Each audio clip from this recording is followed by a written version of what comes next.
Pakuluan ko muna yung pasta sa tubig na may mantika. Ingredients ng pasta is ito siya.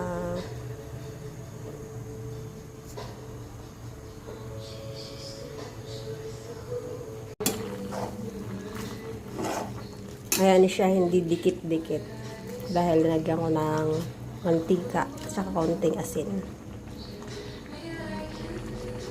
Pwede na yan.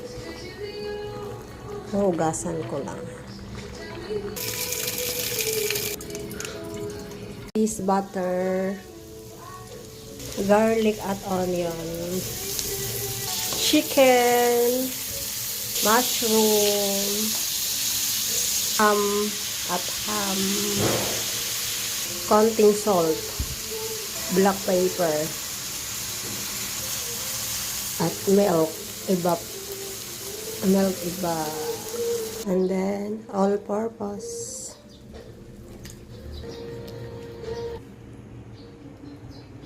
Takpan muna, papakuluin.